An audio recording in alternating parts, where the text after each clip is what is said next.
La révélation divine, avertissement et jugement, une lettre de l'enfer à un ami. Et si vous aviez un ami qui est mort dans le sin ou sans connaître Jésus comme son sauveur personnel? Et s'il allait en enfer? Et si un jour vous receviez un email ou une lettre de vos amis dans les flammes du tourment éternel? Il y avait un lycéen nommé Josh qui a un ami nommé Zach. Bien que Zach ait eu toutes les occasions de parler de Jésus-Christ à Josh. Mais il ne l'a pas fait. Ils étaient meilleurs amis. Ils jouent au football, suivent des cours et partagent leur vie.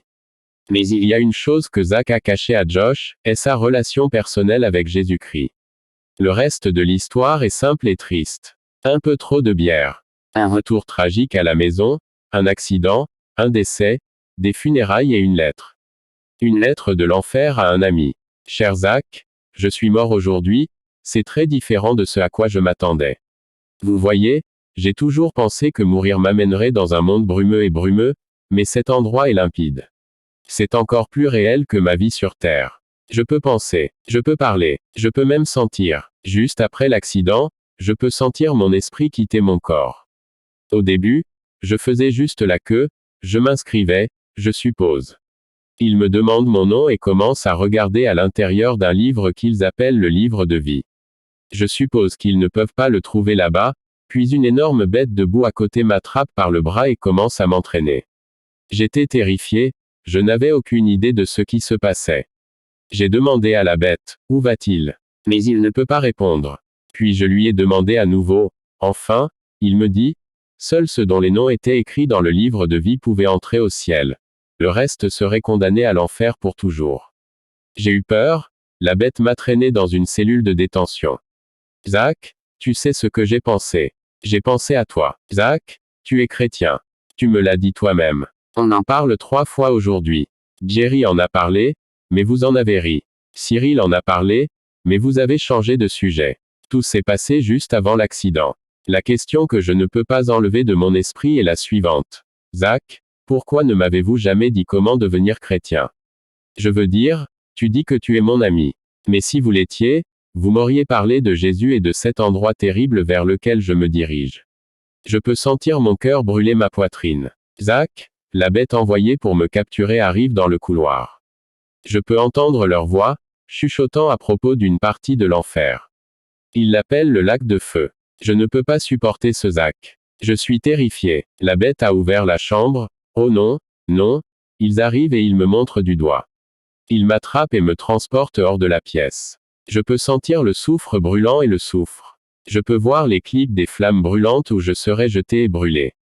Ça y est, je suis sans espoir. Ils se rapprochent de plus en plus. Mon cœur brûle de peur. Ils me tiennent aux flammes. Je suis damné pour toujours. Ça y est, ils m'ont jeté dedans. Le feu, la douleur, l'enfer. Le grand tourment. Zach, je suis tourmenté ici de 1000 manières différentes. Ceux qui souffrent sur la terre ont rarement plus d'une affliction à la fois. Par conséquent, s'ils ont le VIH, un accident vasculaire cérébral et un ulcère, ne penseraient-ils pas qu'ils sont misérables? Mais ils sont comme la piqûre d'une puce comparée à ces douleurs aiguës intolérables que j'endure à chaque instant dans ce côté obscur de l'éternité.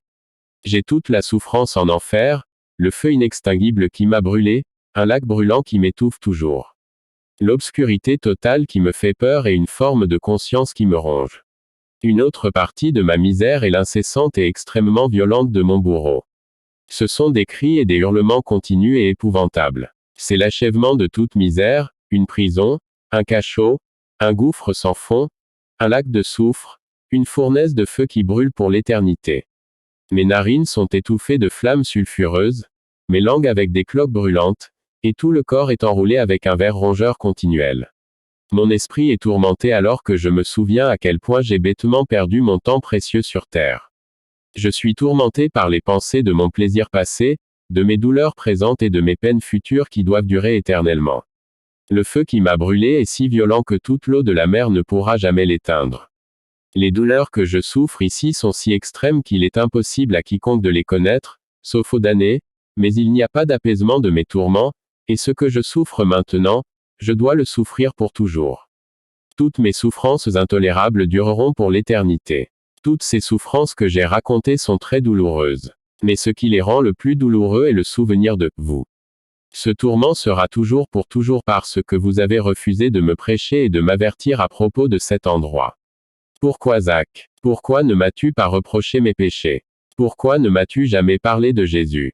Zach, je souhaite que vous soyez ici. Signé par votre ami Josh. L'appel à l'évangélisation. Mes frères bien-aimés, qui de l'enfer crient ton nom. Le partage de l'évangile et de la bonne nouvelle du royaume est le plus grand battement de cœur de Dieu. Chaque seconde, minute et heure, nous partageons l'évangile avec quelqu'un, c'est comme verser de l'eau froide sur Dieu, en pleine période estivale intense.